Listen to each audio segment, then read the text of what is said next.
Estudando a Bíblia, com o pastor Natanael Rinaldi.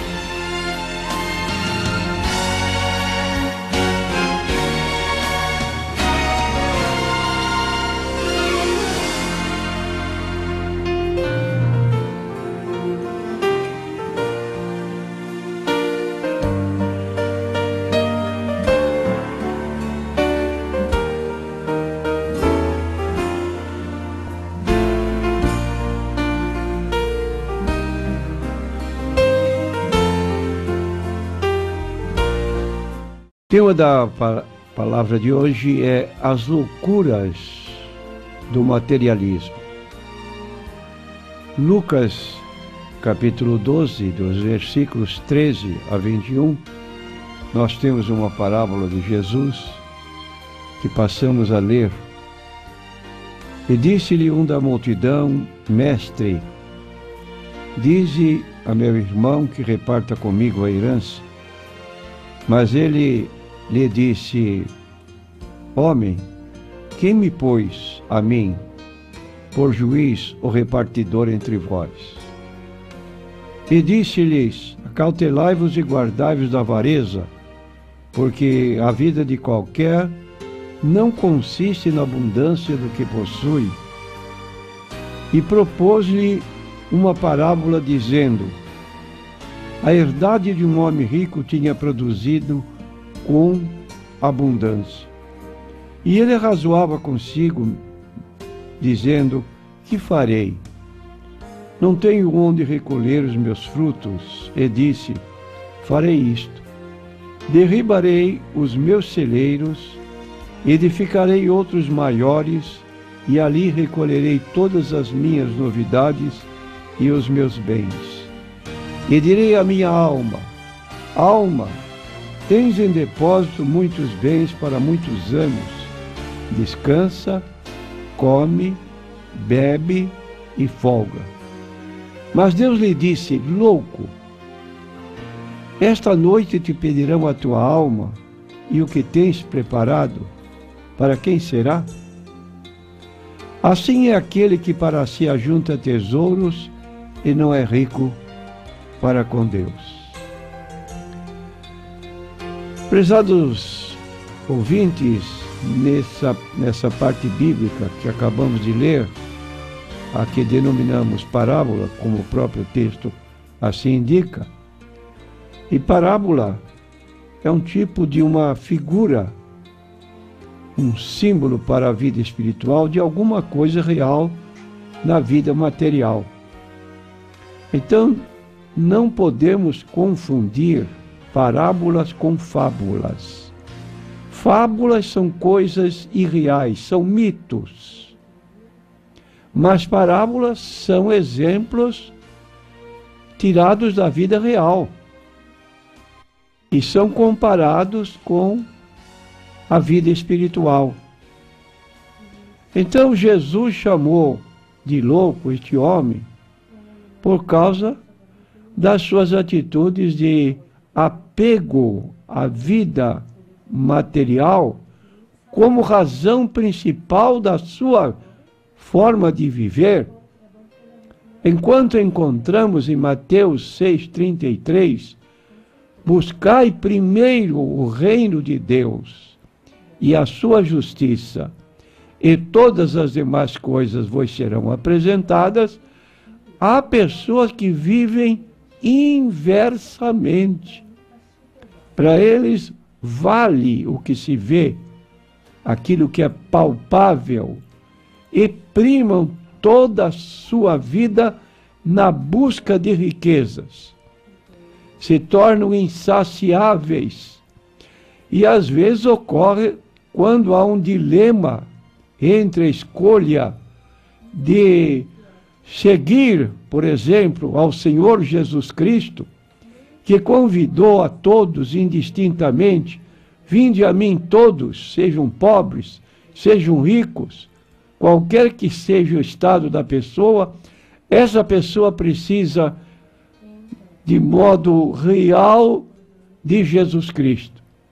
Porque enquanto os bens terrenos nos servem aqui nesta terra, depois dela não valerá mais.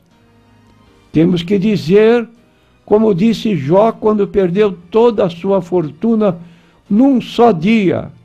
Ele se prostrou e disse: Deus me deu, Deus me tirou. Bendito seja o nome do Senhor. Não amaldiçoou, não praguejou, não cometeu bobagem como suicídio, mas ele se resignou e esperou a providência de Deus. E você sabe esta história de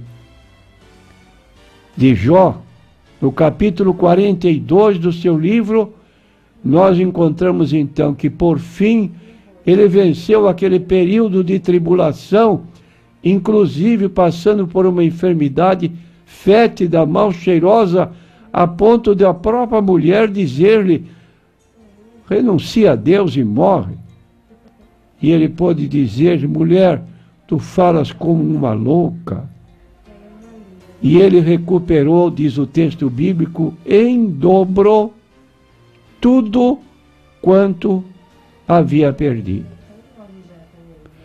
Então aí está uma situação diferente da que nós estamos aqui observando, quando este homem chamado de louco por Jesus, porque este homem só se preocupou em ajuntar bens materiais.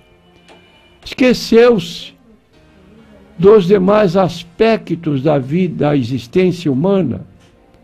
Por exemplo, físico, intelectual, afetivo e principalmente espiritual. E nós queremos dizer que a Bíblia emprega a palavra bem-aventurança para referir-se às pessoas que são felizes. E felicidade é ser rico aos olhos de Deus. Não é errado ser rico. Uma pessoa pode ser rica e ser um cristão autêntico. A única coisa que a Bíblia proíbe e recomenda ao contrário é o que escreveu o apóstolo Paulo na sua primeira carta a Timóteo, no capítulo 6, quando ele declara o seguinte, vou ler em 1 Timóteo, capítulo 6, versículo 9 em diante. Mas os que querem ser ricos caem em tentação e em laço, e em muitas concupiscências loucas e nocivas que submergem os homens na perdição e ruína. Porque o amor ao dinheiro é a raiz de toda espécie de males. E nessa cobiça alguns se desviaram da fé e se traspassaram a si mesmos com muitas dores. Então, amor ao dinheiro é avareza. E avareza, dentro da Bíblia Sagrada, significa idolatria. E sabemos que idolatria é ter um objeto ou alguém contrário à verdade bíblica, que não seja Deus, como objeto de adoração. É a primeira causa da sua vida. Então, diz aqui o apóstolo, que ser rico não é problema.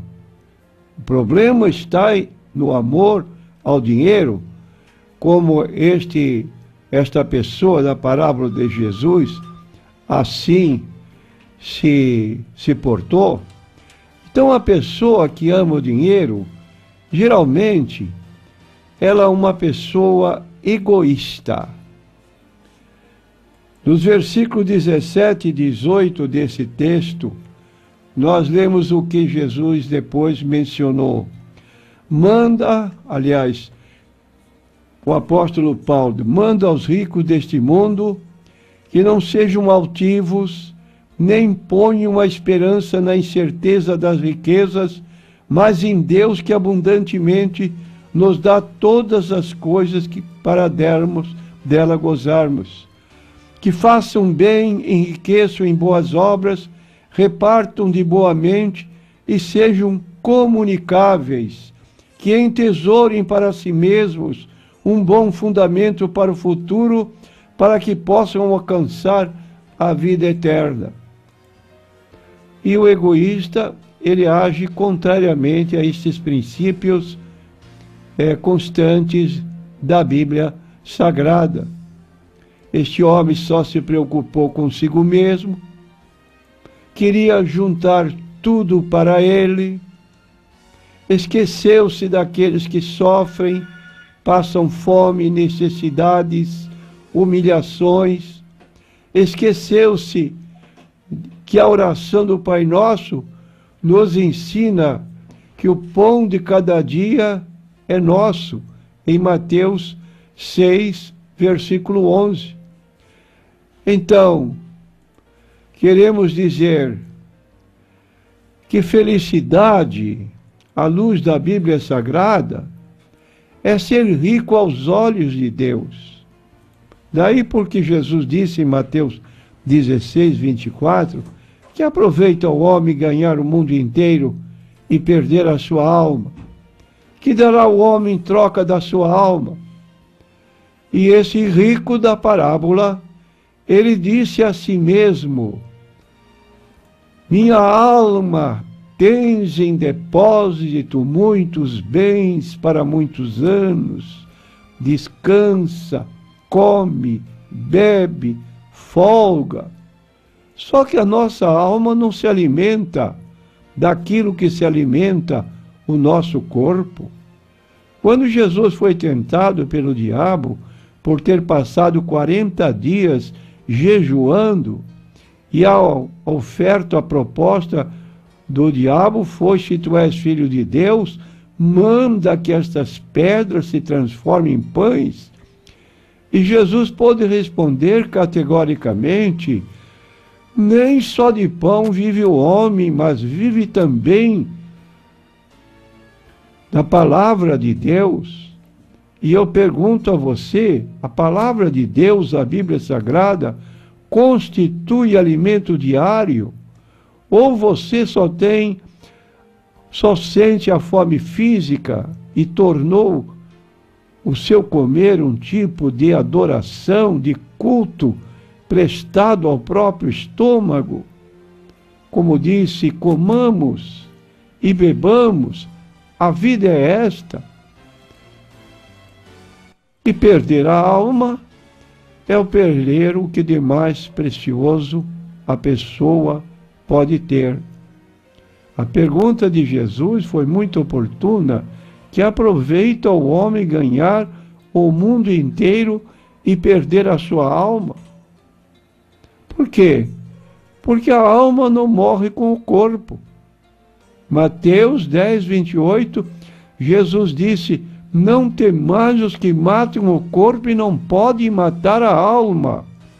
Temei aquele que pode lançar tanto a alma como o inferno, a alma com o corpo no inferno. A esse deveis temer. E assim, para sermos felizes realmente, é loucura acreditar que a riqueza traz a felicidade. Dinheiro não faz, nem traz felicidade. Este homem só se preocupou com as grandes conquistas. Esqueceu-se que a felicidade pode ser encontrada em coisas que são quase de graça, pequenas coisas. E então fica aqui, meu prezado ouvinte, se você está agindo nesse particular, loucamente, pensando que a vida se restringe a comer, a beber, a folgar, a chamada filosofia do hedonismo. Primeiro prazer está com as coisas erradas em sua vida. Ofereça o primeiro lugar na sua vida para Deus. E essa constitui a maior felicidade presente e futura. Amém. Eu sei que foi pago preço para que contigo eu fosse um meu irmão.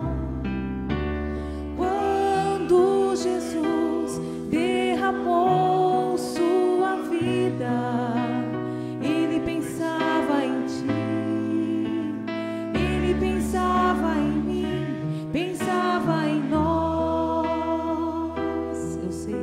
Eu sei que foi pago um alto preço para que contigo eu fosse um meu irmão. Quando Jesus derramou sua vida, Ele pensava em ti, Ele pensava em mim, pensava em nós, e nos via redimidos por seu sangue, lutando o bom combate do Senhor,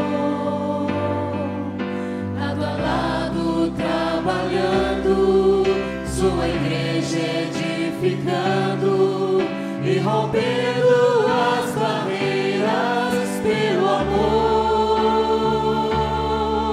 E na força do Espírito Santo nós proclamamos aqui que pagaremos o preço de sermos um só coração no Senhor. E por mais que as trevas militem e nos tentem separar, com os nossos olhos em Cristo, unidos iremos andar e nos via redimidos por seu sangue, lutando o bom combate do Senhor, lado a lado trabalhando, sua igreja edificando e rompendo as barreiras pelo amor. E na força do Espírito Santo nós proclamamos aqui que pagaremos o preço de sermos um só coração no Senhor. E por mais que as trevas militem e nos deixem separar, com os nossos olhos em Cristo, unidos iremos andar. E na força do Espírito Santo nós proclamamos aqui que pagaremos o preço de sermos um só coração no Senhor. E por mais que as trevas militem e nos tentem separar, com os nossos olhos em Cristo, unidos iremos andar.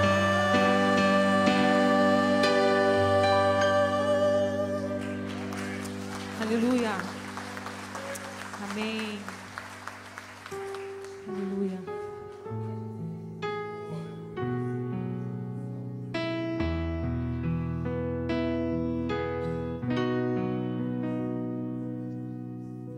Santo, Santo, justo, justo, Deus de graça e amor, tu és.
Sejas meu universo,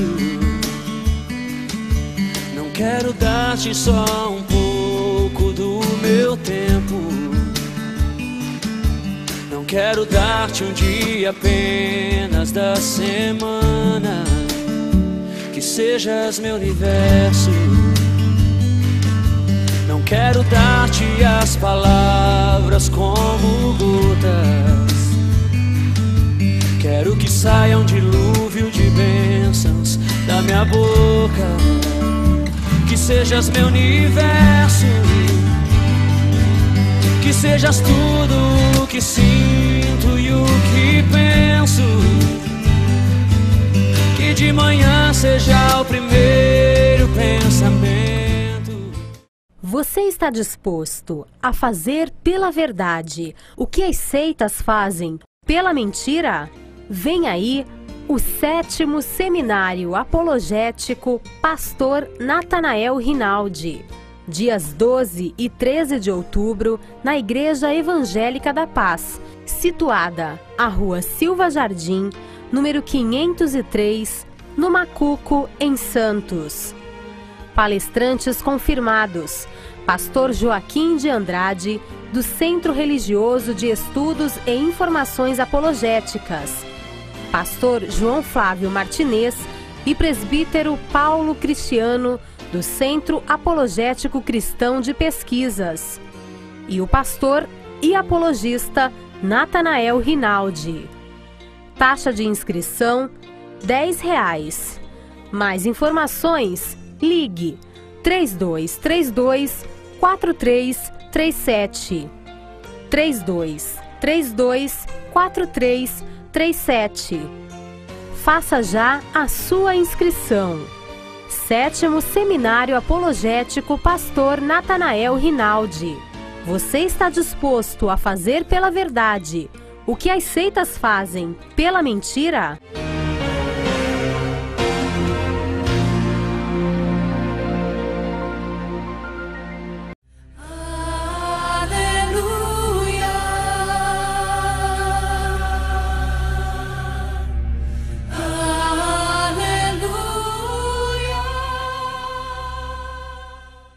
E temos a nossa primeira pergunta, é da Juliana de Praia Grande. Que Deus te abençoe, Juliana.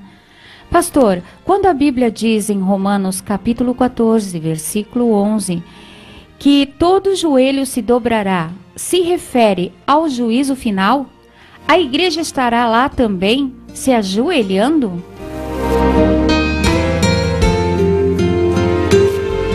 Queremos dizer a Juliana, nosso consulente, que o texto de Romanos 14, 11 não se refere a esse evento conhecido como juízo final. O texto de Romanos 14, 11, que passarei a ler, porque está escrito, como eu vivo, diz o Senhor, que todo joelho se dobrará diante de mim e toda língua confessará a Deus. Aqui não se trata de juízo final, mas se trata de uma adoração universal. Adoração universal à pessoa do Senhor Jesus Cristo. E esse texto pode ser citado conjuntamente com outro texto mais específico que está em Filipenses capítulo 2, versículos 9 a 11. Falando de Jesus, que ele, sendo Deus, se fez homem e achado na forma de homem, foi até a morte, e a morte de cruz. E a partir do versículo 9, disse, por isso também Deus o exaltou soberanamente e lhe deu um nome para que é sobre todo nome, para que ao nome de Jesus se dobre todo o joelho dos que estão nos céus, na terra e debaixo da terra. Ora, ainda mais um texto nós podemos acrescentar, que é o que está em Apocalipse capítulo 15, versículo 3. E cantavam o cântico de Moisés, servo de Deus, e o cântico do Cordeiro, dizendo, grandes e maravilhosas são as tuas obras, Senhor Deus Todo-Poderoso, justos e juízos, verdadeiros são os teus caminhos, ó Rei dos Santos. De modo que então, se trata de uma adoração universal prestada ao Senhor Jesus Cristo, obviamente nós cristãos que hoje já dobramos nossos joelhos diante do Senhor